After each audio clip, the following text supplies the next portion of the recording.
Сайн байцгаана үзэгчдээ хуваалцсан ярилцлагын нэвтрүүлгийн 14 дугаар үзэгч та бүхэнд хүрэхэд бэлэн болоод байна. Бид хувийн удаагийн дугаарт сонгуулийн ерөнхий орооны тавгын газрын дарга Бат Эрдэнэг урьж оролцуулж байна.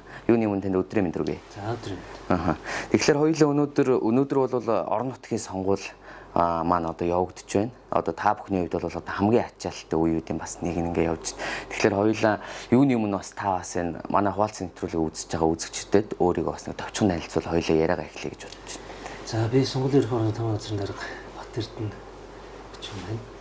Тэгээ сонгуулийн ерөнхий ороонд одоо ерөнхийдөө сонгуул зохион байгуулалтын үйл ажиллагааг төлөвлөлтөд зохион байгуулах энэ чиглэлд хариуцсан. Өөрөлдөх нь бол одоо энэ удаагийн энэ жил маань бол улсын хурлын сонгуул залгуулаад орон нутгийн сонгуулийн ажил маань эхэлж байна. Орон нутгийн сонгуулийн өмнө бэлтгэл ажил бол улсын хурлын сонгуультайгаа зэрэгцээд одоо бэлтгэл хангалттай явуулсан гэсэн. За энэ цаг үед бол бас сандралт эхлэхэд бол хэдэн хоног эхэлсэн. Тэгэхээр бэлтгэл ажил нэлээд өндөр юм ачаалттай ажиллаж байна да. Тэгэхээр хоёулаа яриагаа юунаас эхлэх вэ гэхээр та бас эхлээд үзэгчдээ одоо өнөөдрийн одоо орон нутгийн сонгуулийн одоо нэг товч мэдээллийг бас үзэгчдээ бас танилцуулаад хоёулаа яриа эхлэх тийм ээ. За тэгээ орон нутгийн сонгуул маань бол нэгдүгээр бид нэр сонгуульдаа ер нь ороочи сонгуульдаа итэх багуудыг ороочи гэхээс илүүтэйгээр ер нь эхлээд энэ сонгуул ер нь ямар ч бүтэлтэй сонгуул юм тийм.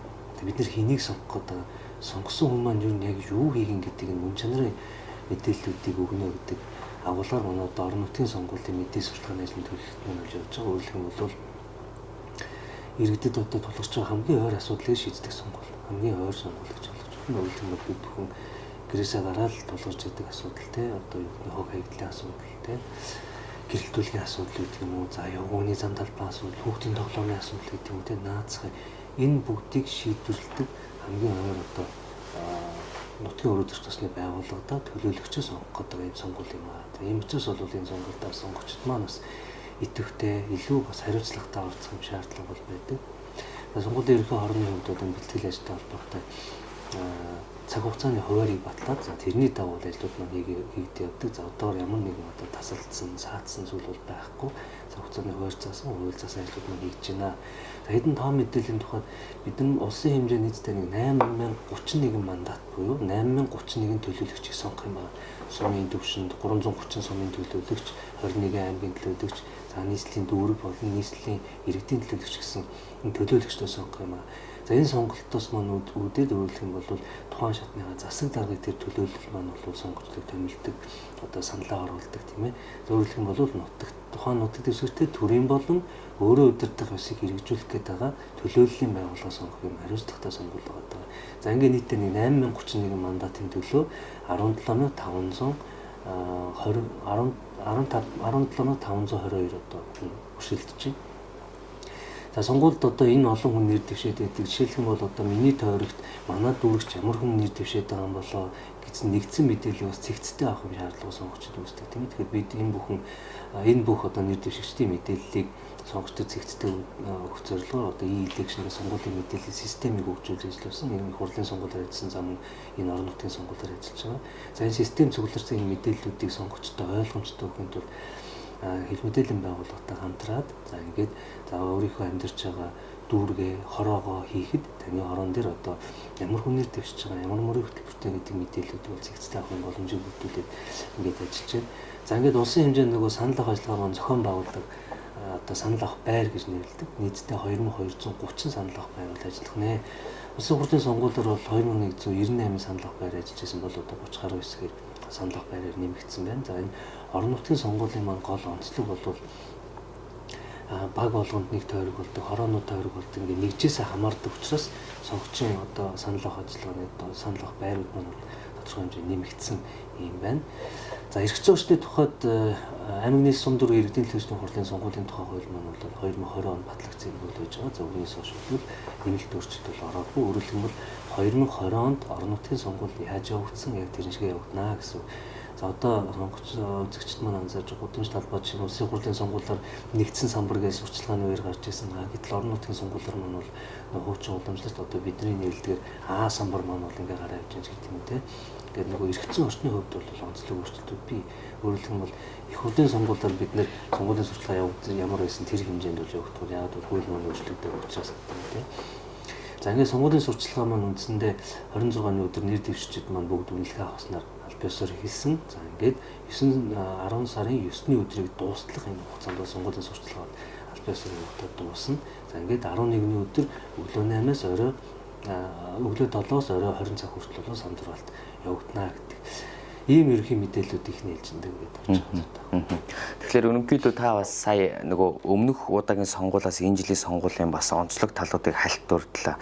Өөр бас онцлог өмнө зохион байгуулж байсан сонгуулиас энэ жилийн хүрээнд одоо нөгөө захин орчин илүү нөгөө дижитал юу руу шилжсэн гэдэг юм. Одоо жишээлх юм бол Icon сайт руу бас одоо бүх мэдээлэл ороод бас хүмүүс үзэх боломжтой. Election гэдэг бас сайтаас бас бүх мэдээллийг авах боломжтой. Гэх мэтчлэн өмнө бас байгаагүй нэлээд юм дэлгэрэнгүй хүссэн нөгөө нэг хүн өөрийнхөө мэдээллийг захин орчноос бол хангалттай авах нөхцөлийг бол бүрдүүлчихэд байгаа шүү дээ. Энэ мэтчлэн бас өөр бас ямар онцлог энэ жилийн сонгуулийн хүрээнд бас ийм ажлууд хийгдчих тийм ээ.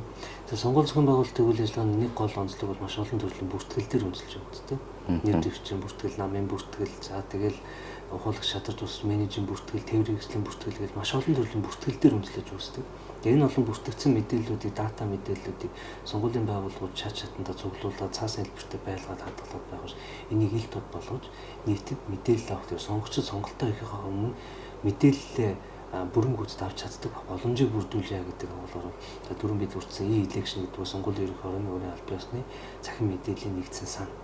За энэ дээр гаргасан мэдээллүүдийг сонгогчдод ойлгомжтой зэгцтэй байлгах зорилгоор бид Icon CGM-тэй хамтраад бас ингээд мэдээлэл авах боломжийг бүрдүүлж ажиллаж байна. За мөн орон нутгийн сонгуул болон их хурлын сонгуулийн хоорондын ялгааг нь одоо хэлэх байдлаар онцлог нь гарч ирээд байгаа. Өөрөлдөх нь бол хурлын сонгуулийн тухай хуульд нэмэлт өөрчлөлт оруулсан үндэслэл бол мэдээж үндсэн хуулинд оруулсан нэмэлт өөрчлөлт хийж байгаа. За үүнийг дагаад мэдээж улс төрийн намын тухай хууль болон улсын хурлын сонгуулийн тухай хуулиуд өөрчлөгдсөн. За энэ хүрээндээ аль нэг хүсийн нэр дэвшигч нь бол 30% байх нь Монгол улс түүхэнд анх удаа энэ өндөр одоо босгыг тавьж өглөө. За мөн дээрэс нь энэ босгыг хангаагүй болоод яах вэ гэдэг хэцүү зохицуулт бол улсын хурлын сонгуульд байдаг гэсэн бол жишээлх юм бол одоо аль нэг хүсийн төлөөлөл 30-аас доош байна гэдэг шаардлагыг хангаагүй байх юм бол тухайн намаас нэр дэвшиж байгаа бүх хүний бүртгэхээс татгалзнаа гэдэг юм зохицуулттай болж байна. За ингээд их хурлын сонгуулийн тухайд бол бид бүхэн Азийн дундаж түвшнээс өндөр гэсэн үйл бол нийт их хурлын гишүүдийн 25.4% нь бол эмэгтэй нэр дэвшигч байлаа. За орон нутгийн сонгуул маань яг энэ ирчээрээ зохион байгуулагч нь шаарч байна. Яг гэх юм бол улсын хурлын сонгуульд маш олон намын эсэл оролцсон. Орон нутгийн сонгуульд бол хамгийн дээдлийн 5-6 намын эсэл ордог гэсэн бол энэ удаагийн сонгуульд 12-3 одоо намын эсэл оролцож байна. За энийгээ дагаад нөгөө гендерийн одоо квот маань бол улсын хэмжээнд 31.7%тэй гэж өөрчлөн бол хуулиар бол 20% гэж байдаг. Гэтэл улсын хэмжээний дүнгийн аваад бол 31.4%тэй гэдэг. Өөрөөр хэлбэл нөгөө эрх зүйн зохицуулалтын үр нөлөө их хурлын сонгуул дээр хийгдсэн ч гэсэн тэр үр нөлөө нь одоо хүртэл байна. Орон нутгийн сонгуул бид түрүүнд дурдсан те эдгээр өөрчлөлт ороогүй ч гэсэн тэр үр нөлөө нь бол байгаад байна гэж харагдаж байна. Энэ ч агуулгаараа сонгуулийн сурталчилгаа маань бас нэлээд идэвхтэй өрнөж эхлээд байж байна. Өөрөлдөө маш олон нэр дэвшигчид намын эслүүд оролцож байгаа учраас энэ олон нэр дэвшигчид оролцоод мэдээллийг орж байгаа тохиолдолд мэдээллийг сонгогчдод зэгцтэй өгөх нь маш чухал. За ялангуяа нэр дэвшигчид манай цахим орчноор сонгуулийн сурталчилгааг илүү хийж эхэлж байна. Нөгөө цаасан гэдэг юм уу хэвлэл материал тараагаас илүүтэйгээр цахим орчинд тэр цахим орчинд явж байгаа мэдээллүүдийг сонгогчдод маань бас яаж зэгцтэй авах вэ? За дээрэс нь мэдээллийн одоо үнэн зөвийг яаж нягтлан шалгах уу гэдэг агуулгаар бас төрөмс байгууллагатай хамтран сонгогчдод мэдээллийг хүргэх. За ядчил мэдээллийн их сурвалжийг бид нар яаж шалгах юм бэ те? Сонгуулиар ялангуяа мэдээллийн маш том давлгаан дунд сонгогчдод маань явж яадаг те. Үнэн худлаа мэддэхгүй баригддаг хүн мэддэхгүй маш олон тийм мэдээлүүд. Тэр энэ дунд яг аль биесны их сурвалж болж тодорхой мэдээллүүдийг сонгуулийн байгууллага өгч байгаа юм байна. За мөн дээрээс нь сонгуульд оролцогч бусад байгууллагч өгч байгаа. Жишээлх юм бол цагдаагийн байгууллага сонгуультай холбоотой гомдол мэдээлэл ямар одоо төвшөнд гарч ийн гэдгийг 7 хоног болгоо хийж одоо мэдээлж явж байна. Өмнө нь бол юу гэдэг гомдол гаргаад энэ яг шийдвэрлэгч юм шийдвэрлэгдэх байгаа юм. Ер нь ямар явцтай байгаа гэдгийг тодорхой өгөхөд үсэн. Энэ хурлын сонгуулиас бол илүү тодорхой болоод 7 хоног болгон тухайлан яг сонгуул зориулаад цаг гаргаад мэдээллүүдийг гаргаж явж байгаа гэдэг нь илүү нээлттэй байдлыг хангах чиглэлээр ингэж ажиллаад онцлог нь үл юм болж байна. Тэгэхээр ерөнхийдөө одоо нийт сонгогчдод одоо эрэгтэй эмэгтэй одоо нийт улс орондоо яриад нэр дэвшиж байгаа нийт сонгогчдод маань одоо юун дээр анхаарвал одоо хэрэгтэй вэ тийм ээ? Бас энэ нэг танай зөвлөмж байдалтай. Тэгээ манайх сонгуулийн ерөнхий оронд хариуцлагатай сонгогч гэдэг залуу сонгогчдод зориулсан сонгуулийн боловсрол болох хөтөлбөрийг хэрэгжүүлдэг. Сонгуулийн үеийнээс гэсэн үг жилдээ 2 удаа зохион байгуулдаг. За энэ бол яг 10 дугаар анги 12 дугаар анги тэ төгсөөд одоо яг сонгогч болж байгаа 18 наснд хүрч байгаа хүмүүс сонгуул гэж яг ер нь яагаад заавал орцох хэрэгтэй байдаг. Энэ сонгуулиар юуг сонгодгийг, үн чанар нь юу юм гэдгийг сургалтыг өгдөг. За энэ сургалтын яг нэг хэсэг нь бол та хариуцлагатай сонгогч байхын тулд юу хийх ёстой гэдэг агуулга өгдөг. Тэгээ энэ бол өөрөө усын хэмжээнд байгаа бүх сонгогчдод хамааралтай. Өөрөлдөх юм бол нэгдүгээр би саналаа өгөхийн тулд сонгогчдын нэрийн жагсаалтанд бүртгэгдсэн үгүй юу гэж шалгах нь хамгийн чухал гэдэг. Тэгээ энэ орон нутгийн сонгуулийн тухайд бол 7 дугаар сарын 1-ний өдрөөс эхлээд одоо улсын бүртгэлийн ерхий газрын цахим хуудас дээр сонгогчдын нэрийн жагсаалт манад байршаад эхэлсэн. Та өөрийн одоо регистрийн дугаараа хийхэд та бүртгэгдсэн байна уу, үгүй байна уу, буруу бүртгэгдсэн үү, мэдээлэл нь буруу байна уу, зөв байна уу гэдгийг шалгах боломжийг бүрдүүлж байна гэсэн. Өөрөлдөх юм бол сонгуул болохоос 3 сар гарангийн өмнө одоо энэ боломжийг бүрдүүлж байгаа гэсэн. За ингээд нэгдүгürt нэрийн жагсаалтанд бүртгэгдсэн байна гэж үзэх юм бол дараа нь сонголтоо хийхэд тулд мэдээлэлтэй танилцах хэрэгтэй. Ямар хүн нэр дэвшээд байгаа. Нэр дэвшүүлээд байгаа нам нь ямар нам нэр дэвшүүлж байгаа тийм ээ. За энэ нам одоо орон нутгийн сонгуульд ямар мөрийн хөтөлбөртэй ямар хөтөлбөр арга хэмжээ хэрэгжүүлнэ гэж одоо зорилго тавиад мөрийн хөтөлбөр амлалтаа гаргаад орж байгаа юм бэ гэдгийг нь бол сайн судлах хэрэгтэй. Мэдээж энэ бүх судлахын боломжийг бид нэр зөвхөн нэр дэвшигч өөртөө энийгээ танилцуул гэж хаях биш. Цэгцтэй мэдээллийг сонгогчдод өгөх боломжийг бүрдүүлэх нь чухал гэдэг агуулгаар түрүүний хэлдэг одоо платформуудыг хөгжүүлээд ингээд ажиллаж байна гэсэн. За ингээд мэдээж нэрийн жагсаалтанд бүртгэгдсэн. За хэнийг сонгох вэ гэдэг сонголтоо одоо хийгээд мөрийн хөтөлбөртэй нэгтлэн шалгаад танилцсан бол саналаа хүлдэж байгаа. Саналаа өгөхийн тулд яах ёстой вэ гэхээр иргэний үнэлэхтэйгээ одоо санал авах байран дээр очдог. За иргэний үнэлэхтэйгээ заавал ирээрэй гэдэг нь ямар очдог вэ? Сонгогчдын нэрийн жагсаалтанд бүртгэгдсэн хэсгийг бол тухайн санал авах байран дээр хурууны хээг нь бол одоо уншуулад таньж баталгаажуулдаг. За зарим тохиолдолд магадгүй хурууны хээг нь уншигдахгүй. За эсвэл нэг хурууны хээг уншдаг төхөөрөмж маань өөрөө магадгүй ажиллахгүй ч гэдэг юм уу. Ийм тохиолдолд бол иргэний үнэлгээрээ одоо өөрийгөө таньж баталгаажуулах юм ажиллагаа хийдэг. За энэний дараа саналаа аваад бүглээ гэдэг. За үндсэндээ ерөөс хариуцлагатай сонгогчийн хийх үндсэн 3 энэ алхам бол юм байдаг. Энэ мэдээллүүдийг бол бас сонгогчдод зүйтэй хаа гэж бодож байна. Тэгэхээр нөгөө сонгуулийн ерөнхий орооноос бол яг өөрийнхөө пэйж хуудас болон бусад бас нөгөө хэвлэл мэдээллийн юугаар бол контент, постэр, зурчлагын хуудас гэх мэт бас олон мэдээллийг түгээж байгаа. Ерөнхийдөө нөгөө судалгаа, статистикийг ч бас нарийн байдлаар гаргаж ирж байгаа. Энэ дотроо эрэгтэй эмэгтэй хүмүүсийн одоо нөгөө сонгогдож байгаа байдал юм уу, нэг бол одоо хүүсээр ангилсан энэхүү судалгаа улсын хурлын сонгуулийн хүрээнд бол маш нарийн хийгдэж бас гарч ирсэн. Орон нутгийн сонгуулийн хүрээнд яг энэхүү судалгаа маань одоо бас хийгдэж байгаа юм. За бид нар ерөөсөө энэ жилийн төлөвлөлтөд гарахдаа 2 сонгуулиар нийтдээ 100 ширхэг одоо тийм дата өгөгдлийг дүрслэл болгож болох юм байна гэж утсан байж энэ төлөвлөлт нь оны өмнө хийгдсэн гэсэн. Өөрөлдөх юм бол сонгуулийн ерөнхий орон бид үргэлжлэн маш олон бүртгэлээс үүдэлтэйгээр тоон дата мэдээлэлүүд цугладаг. Энэ дата мэдээллийг ил тод байлгаж байгаа нь инээ гэж зөв сайтн дээр тоо оруулах бол тийм сайн юм биш. Энэ тоог яаж одоо сонгогчдод судлаачдад хүмүүс ойлгомжтой үзүүлэх вэ гэдгийг тодорхой дүрслэл болгох нь их чухал байдаг. Энэ жагуулаараа бид тунгаах өгөгдлийн одоо дүрслийн уралдантай хамтраад одоо бид нар дата мэдээллийг бэлдэн тэр дата мэдээллийг дүрслэл болгож илүү ойлгомжтой байдлаар сонгогчдод хүрэхин ажил маань үргэлжлээд хийгдэж байгаа. Тэр үеийн их хурлын сонгуулиар 50 орчим одоо дүрслэл хийгдсэн бол орон нутгийн сонгуулиар мөн адилхан энэ 50 орчим дүрслэл хийн.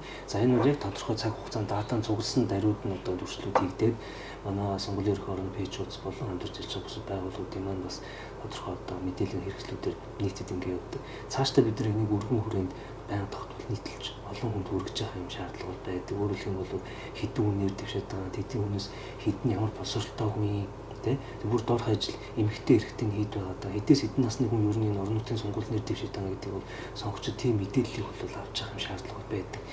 Нэг талаараа сонгогчдын идэх хурцыг нэмэгдүүлнэ. За нөгөө нэг ач холбогдол нь бол сонгуулийн хэрэгцээ гэдэг нь өөрөө онцлогтой байдаг. Хууль тогтоомжид өөрчлөлт оруулах үеэр буюу нэг юм 4 жилийн циклээр хөгжлөн тодорхойлогддог юм онцлогтой болчихсон тийм. Өөрөлдөх юм бол нэг их хурлын сонгуулийн өмнөх жил нэг өөрчлөлт оруулна, сонгуул болох өмнөх жил нэг өөрчлөлт оруулдаг. Тэр үед л энэ процесс хэрэгцсэн тодорхой хөгжил ингээ яригддаг. Гэтэл энэ дээр бол судлаачдын зүгээс зөвхөн сонгуулийн тогтолцоог л яриад их юм. Ямар тогтолцоогоор байвал одоо сонгуулийн тогтолцоотой байвал Монгол улс тохиромжтой вэ гэдэг талаар маш олон төрлийн судалгааны ажлууд хийгддэг боловч ямар тогтолцооноос үл хамааран яаж зөв зохион байгуулах вэ гэдэг дээр бол судалгааны ажлуудууд хийгддэг талтай байгаа. Тэгэхээр бид нар энийг бас хөгжүүлэх Энэний бас судлаа шинжилгээ хийх нь боломжийг бүрдүүлэхийн даваа талтай байгаа. Өөрөлдмөл энэ мэдээллүүдийг ил болгож олон нийтэд ойлгомжтой болгосноор судлаачдын хувьд бол одоо зөвхөн судалгаа хийхэд нь мэдээж яг их үндсэн их сурвалжийн тодорхой тийм одоо тоон статистик мэдээлүүд чухал байгаа гэдэг. Тэгээ энэ мэдээллүүдийг бид нар гаргаж өгөө гэдэг байдлаар бол ажиллаж байгаа. Ийм даваа талтай. Тэгэхээр та бүхэн ерөнхийдөө ярилцах хугацаа маань өндөрлөж байна. Тэгээд хамгийн сүүлд одоо нэг яригдаагүй агуулгач гэдэг юм уу? Энийг хэлчих байсан ч гэдэг юм уу? Тиймэрхүү ярих зүйл бас танд юу байна тийм ээ? Тийм бид нар ингээд сонгох хэрэг их яриаддаг. Тэгээд сонгохыг яаж хангах, сонгогчтой яаж мэдээлэл өгөх вэ? Эний нөгөө талд нь сонгох хэргийн тухайс заашгүй ярих хэрэгтэй. Өөрөлдмөл сонгох хэргийг хэрэгжүүлээд нэр дэвшиж байгаа хүмүүс маань сонгуультай яаж зөв орох юм бэ? Яаж одоо хууль тогтоом зөрчихгүйгээр одоо сурчлагаа зөв хийх юм бэ гэдэг юм. Энэ мэдээллийг өгөх ажил бас маш чухал байдаг. Тэгээ бид нар одоо сонгогчдод зориулсан сонгуулийн боловсрол болох хөтөлбөрийн маань нэг тал хэсэг нь бол сонгогдогчдод буюу нөгөө сонгодог хэрэг хэрэгжүүлэх гэдэг хүмүүстийн мэдээлэл өгөх ажил нь чухал. Тийм учраас бид нар их хурлын сонгуулиас авахад энэ жилийн тухайд бол ерөөсөө сонгуульд орж байгаа нам ишэл болгон дээр одоо нөгөө сонгуулийн мэдээлэл өгдөг, сургалтаа хийдэг, сурчлагаа хийдэг, хууль тогтоомжоо тайлбарлан таниулдаг энэ ажлуудыг хийж явж байгаа.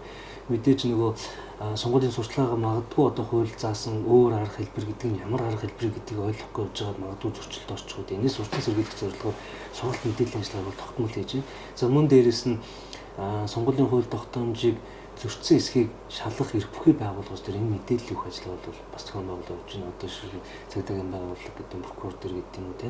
За мөн дээрэс нь сонгуультай холбоотой зөрчил маргааны хянан шийдвэрлэдэг энэ байгууллагууд дээр мэдээлэл сургалтыг хийх. За дээрэс нь сонгуульч зохион байгуулалтын үйл ажиллагаан дээр ер нь сонгогчдын саналыг авахд 26 мянган орчим төрийн албан хаагчтай ажилладаг. Тэгээ энэ төрийн албан хаагчтай бас мэдээллүүдийг илүү сайн авах, сонгуулийн хууль тогтоомжоо сурчлах, сургалтын ажиллагааг бол өрхөө өрөө зохион байгуулдаг гэдэг юм. Ямар ч юм бид нар ингээд нийтдээ ил дод байлгах боломжийг хангах ямар одоо сувгууд байна, ямар боломжийн тэр бүхний өргөнд бол ажиллаж байгаа. Төгшөөний зүйл нь болохоор зэрэг сонгуулийн үе одоо мэдээллийг бидний нэг төрийн байгууллага уламжлалт ингээд нэг юм арга хэлбэрээр бүрхээс илүүтэйгээр сонгогчид мэдээллийг ямар суугаар илүү авч чинь, ямар одоо хэлбэрээр илүү авч чинь гэдэгт нь мэдээлэл авч байгаа тэр сонгогчдод тааруулж мэдээлэл өгөх хэрэгтэй гэдэг ийм зарчмыг бол баримталж байгаа. Мэдээд уламжлалт одоо телевизээр одоо нэг тодорхой шторкож явуулж байгаа. Гэтэл магадгүй тэр шторкных нь одоо утга санаа захиалж гэдэг юм те. Нөгөө сонгогчд төрөхөө бол үзэхгүй шүү дээ.